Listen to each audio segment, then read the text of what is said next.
বিহু কৰ্মশালাৰ সামৰণি আৰু মানপত্ৰ বিতৰণ। ৰাজ্যজুৰি এতিয়া বিহুৰ উৎসৱ। তাৰ মাজতে নগাঁও জিলাৰ কঠীয়াতলীত আজি সামৰণি পৰিল এসপ্তাহজোৰাৰ এক বিহু কৰ্মশালাৰ। অসমীয়া বাপতি সাহোন হেঁপাহৰ ৰঙালী বিহুটিক নৱপ্ৰজন্মৰ মাজত শুদ্ধ ৰূপত প্ৰসাৰিত কৰাৰ লক্ষ্যৰে আয়োজন কৰা হৈছিল এক বিশেষ অনুষ্ঠানত। কঠীয়াতলী আঞ্চলিক ছাত্ৰ সন্থাৰ উদ্যোগত আৰু মৃদংগ নৃত্যাংগন বিদ্যালয়ৰ সহযোগত অনুষ্ঠিত কৰা হৈছিল এই 8দিনীয়া কৰ্মশালা।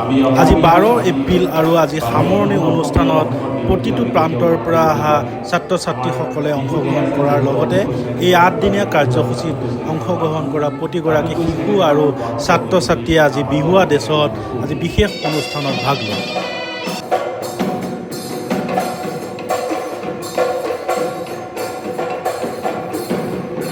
বিগত 8টা দিনত কঠীয়াতলীৰ লগতে ইয়াৰ আশপাশৰ বিভিন্ন প্ৰান্তৰ অগণন ছাত্ৰ ছাত্ৰী আৰু শিশু আহি এই কৰ্মশালাত অংশগ্ৰহণ কৰিছে। বিহুৰ নাচ আৰু ঢোলৰ মাতত মুখৰিত হৈ পৰিছিল এই কৰ্মশালাৰ বাকৰি।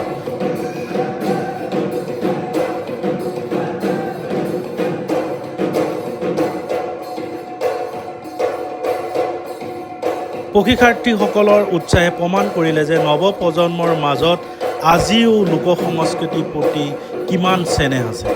আজিৰ এই সামৰণি অনুষ্ঠানত প্ৰতিগৰাকী অংশগ্ৰহণকাৰী ছাত্ৰ ছাত্ৰীক উৎসাহিত কৰাৰ লক্ষ্যৰে একোখনকৈ মানপত্ৰ বিতৰণ কৰা হয়। উদ্যোক্তাসকলে জনোৱা মতে অসমীয়া কৃষ্টি সংস্কৃতিক জীয়াই ৰখাৰ স্বাৰ্থতে প্ৰতি বছৰে এনেধৰণৰ কৰ্মশালাৰ তেওঁলোকে আয়োজন কৰি আহিছে। নিউজ ডেস্ক ৰিপৰ্ট, বৰলুইত বাৰ্তা।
কৰ্মশালাখন আয়োজন কৰা সকলো সমিতিৰ বিষয়ববী আৰু মোৰ সহকাৰী প্ৰশিক্ষক সকলোকে প্ৰথমে নমস্কাৰ আৰু ধন্যবাদ জ্ঞাপন কৰিছোঁ।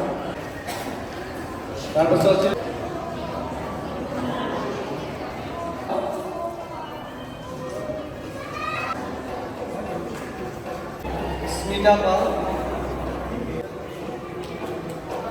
আৰু গোটেইখিনি নাজানোতে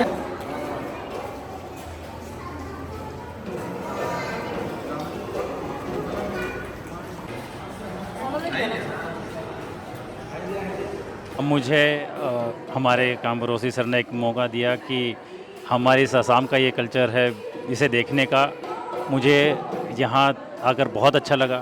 और मैं सभी को एक चीज़ कहना चाहूँगा और अपनी तरफ से सभी को बिहू की बहुत बहुत मुबारकबाद, बहुत बहुत हार्दिक अभिनंदन। और यहाँ की इस कल्चर एक्टिविटी को देख के लगता है कि कहीं ना कहीं सभ्यता और सामाजिक वो अभी भी बचा हुआ है, तो आसाम ने उसको संजो के रखा हुआ है। धन्यवाद। कैसा लगा आपको? बहुत बहुत अच्छा लगा।